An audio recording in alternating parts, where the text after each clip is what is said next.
Hello everybody! In today's video, we're going to be unboxing and taking a detailed look at Stanley from the Thomas the Tank Engine and Friends universe. So without wasting any more time, let's get right into the unboxing. Alright, we'll take a look at the packaging here real quick before we rip into it.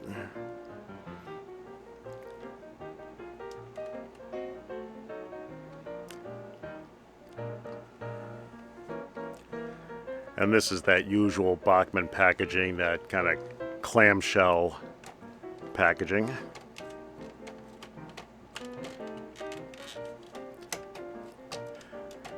Now, we bought Stanley off of Train World. He was a pre-order, and we got him, I think, last week. And he was $109.99. And that seems to be about that price seems to be on par with what we usually pay for these tank engine sized engines. I forget what we paid for Rebecca. Rebecca was also a pre-order, but that's a much larger engine, so I suspect that, I don't remember exactly, but I suspect that she was more expensive.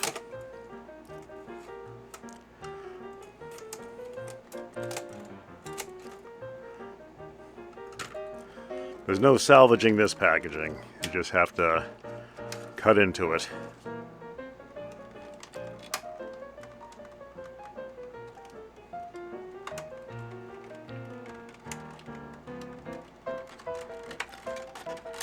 And the Thomas stuff, even in that kind of clamshell packaging, it's all very well packaged. That packaging is very rigid, and there's really no way those locomotives or rolling stock, whatever you've purchased, can get damaged in that. So there is Stanley out of the packaging. So we'll go ahead and throw him on a turntable and take a closer look. And as we dug into the packaging behind the cardboard, there were a couple of documents here. We might have clipped them with the scissors a little bit, but you've got your 1-year limited warranty on Bachmann locomotives, and then you've got a nice exploded parts list of all the parts that make up Stanley, just in case you need to replace them at any point in time. So yeah, just be aware that that is in the packaging, kind of sandwiched in the cardboard backing. Stanley is an 060 saddle tank steam locomotive working the Northwestern Railway. He's considered a tank engine because his fuel and water are carried on board the locomotive itself, as opposed to hauling it behind the locomotive in a tender. As an 060, his primary responsibilities are similar to Thomas, who's also an 060. In Stanley's case, shunting and mixed traffic. Stanley's livery, or color scheme, is a silvery white with red wheels and running plate, and a metallic silver smoke box.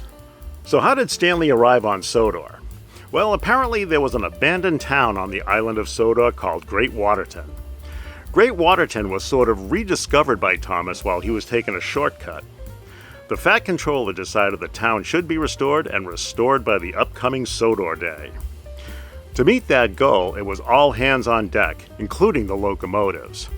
So Stanley was brought to the island of Sodor to take over Thomas's workload while the restoration took place. However, there was a lot of drama around the Great Waterton restoration, including Thomas having an accident, resulting in Stanley taking over that restoration. This caused a lot of jealousy on Thomas's part. At one point during the restoration, Thomas went missing. Stanley realized Thomas was jealous of him and went looking for him. Stanley found Thomas and rescued him, but Stanley himself was damaged in the process, and Thomas had to push Stanley back to Great Waterton. That was great teamwork there. That seems to have been the end of the drama. Stanley then went on to do other jobs on the railroad. Personality-wise, Stanley is described as having a boy-next-door kind of persona. He was very popular right off the bat, so that, combined with the fact that Stanley is a bit bigger, stronger, and younger than Thomas, caused that initial jealousy experienced by Thomas. But Stanley's compassion, empathy, and willingness to do anything for anybody won the day, and now everybody gets along. Like all locomotives and rolling stock in the Thomas the Tank Engine and Friends universe, Stanley is based on a real locomotive. He's based on the Stewart & Lloyd's 060 ST 16-inch Colwyn class steam locomotive. Stanley is a particular kind of tank engine. When we refer to Stanley as an 060 ST, the ST stands for saddle tank. Saddle tanks are water tanks that are draped over the boiler like a saddle. The 16-inch is in reference to the size of the piston. While Stanley is referred to as a Stewart & Lloyd 060 ST, it was actually built for Stewart & Lloyd by Kitson & Company. This may be the first time we've talked about Kitson & Company, but it was a prominent locomotive manufacturing company back in the day. The history is a bit complicated, but here's what we've been able to piece together. So the Stewart & Lloyd's 060 ST was based on a 1917 design by the Manning, Wardle & Company Locomotive Manufacturing Company. Manning, Wardle & Company produced its last locomotive in 1926 and ceased trading in 1927, essentially meaning it ceased to exist as a company. Everything of substance from the now-defunct Manning Wardle Company was acquired by Kitson & Company. By everything of substance, I mean drawings, designs, equipment, as well as all their customers. Kitson & Company then built 3 Colwyn-class locomotives for Stewart's & Lloyd's based on the acquired Manning Wardle designs in 1933. Those locomotives were destined to work the Stewart's & Lloyd's quarries until the 1960s. Stewart's & Lloyd's itself was a steel company. It's described as a steel tube company making steel tubes and pipes, but it was essentially a steel producing company. The Stewart's & Lloyd's 060 Colwyn-class locomotives, like Stanley, worked the iron ore quarries in and around Corby. As a side note, the British steel industry was nationalized and Stewart's & Lloyd's became part of the British Steel Corporation in 1967. As far as the fate of the Stewart's & Lloyd's locomotives go, steam locomotives were being phased out in general by the late 1960s, and so Stewart's & Lloyd's followed that trend and phased out their steam locomotives in the late 1960s as well. We're not sure how many have been preserved, but best we can determine there may be one on static display at the Northampton and Lamport Heritage Railway. Alright, with a brief history of Stanley on the island of Sodor and his real-life basis out of the way, let's go ahead and take a detailed look at Stanley. So, looking at the side view here, he's about 5 inches from coupler tip to coupler tip. And this side view here gives you a nice look at his livery here. He's got that beautiful shine, well, it's kind of a gloss gray paint job with red pinstriping around the cab and around the boiler. And then he's got the Stanley nameplate that you can see on this side, but it's on both sides.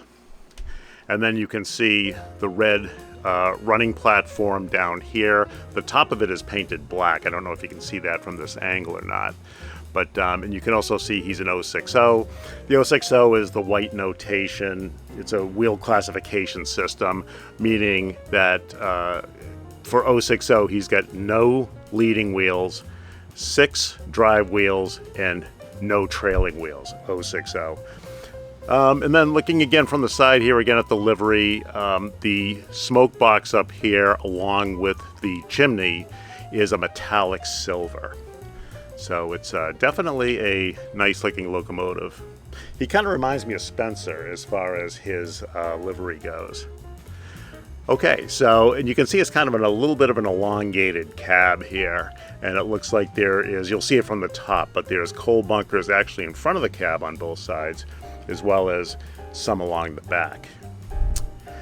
And you can see here, you'll probably see it better from the front, but there's the kind of the buffer pads here are painted a silver. And yeah, other features here, you've got these kind of steam pieces here and a whistle at the top of the cab roof. And then at the top, again, you'll see it better from the top, but there's a little water fill cap on top of the on top of the water tank. But otherwise, yeah, that's kind of it from the side. Why don't we give him a turn?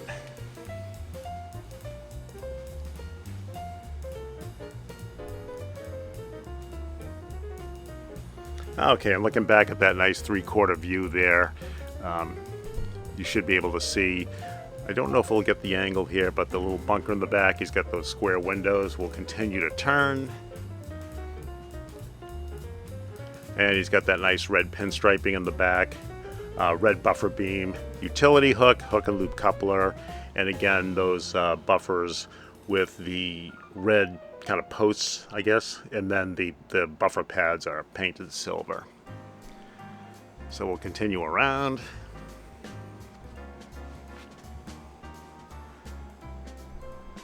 Here's another nice 3/4 view.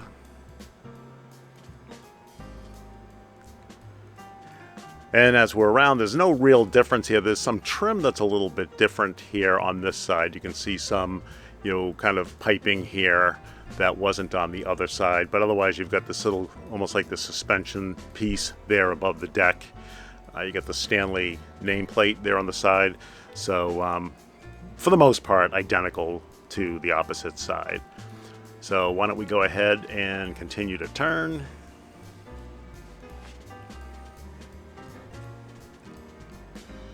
Another 3/4 view. And we're coming around for the money shot. There's Stanley's face. As you can see, a lot of the on a lot of the engines, the face is round because because of the the smoke box there, or the boiler is kind of cylindrical. But here you can see it's kind of a flattened against the deck here on the bottom, and then it comes up and rounds over the top. But yeah, definitely a nice looking locomotive, and you'll see it on the run, but the eyes traverse back and forth when he's in operation on the railroad. So yeah, so there's a nice look from the front. He's got I don't know if you can see them from here. Maybe you can catch him in the 3/4 view as he turns, but there are 2 porthole windows right there at the front of the cab. But yeah, let's continue to turn. There's that other 3/4 view.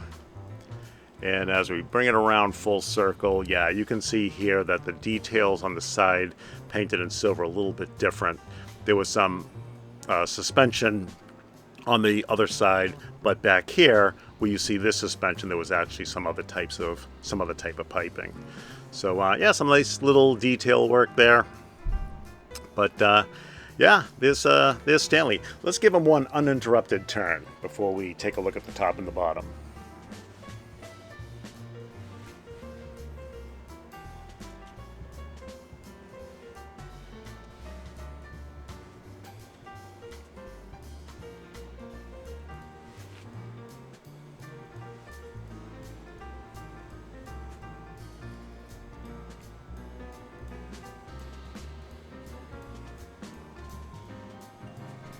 And in case I missed saying it at the very beginning, this is, of course, Bachmann's, I think this is the newest release of a Thomas the Tank Engine and Friends Universe locomotive, but it's HO scale.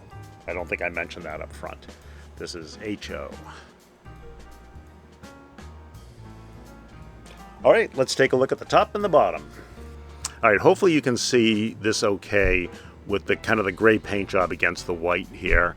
But yeah, so from the top here, you can actually see the bunkers on either side of the coal bunkers on either side of the boiler in front of the cab, and then you can see the bunker there behind.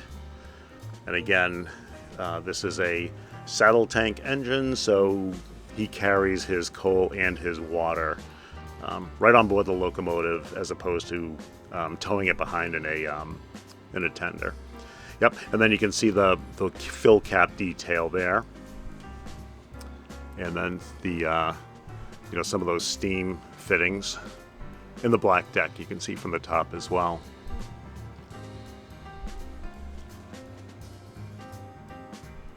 All right, let's take a look at the bottom. All right, so looking from the bottom here, there's not a ton of modeling detail, and by modeling detail, I say this with every review here, but just so you know. There's no like authentic looking parts to the bottom. It's just molded plastic, and you can see he's got the metal wheels, and the the cross arms here are metal as well. That's pretty typical, and you've just got the Bachmann logoing, the part number there, and some other trademarky type of stampings there. And also you can see some access screws along the bottom. And then you can see the very delicate springs on those couplers, hook and loop couplers. And then there's a screw that will allow you to take the coupler off if you need to do that at some point. And then couplers on the front and the back here too, which is nice. And just before we do our run here, I did want to point out, we made a point of saying that he was a saddle tank engine when we were doing the history. And just to point that out, you can see here, the water tank is kind of draping over the boiler. And that's what makes Stanley a saddle tank engine, as opposed to Thomas, who's a side tank engine. He's got his tanks along the side of the boiler, and Duck, who's a pannier tank engine, where his tanks are still along the sides of the boiler, but they're kind of raised up off of the decking. So those are the three main types of tank engines that you're going to encounter, especially in the Thomas and Friends universe. The saddle tank like Stanley and Percy is another example. Side tanks like Oliver and Thomas, and then your pannier tanks like Duck. So I just wanted to make sure that before we got him out on the layout, we just kind of pointed out what makes him a saddle tank locomotive. All right, with that, I think we're going to take him out on the layout and see how he runs.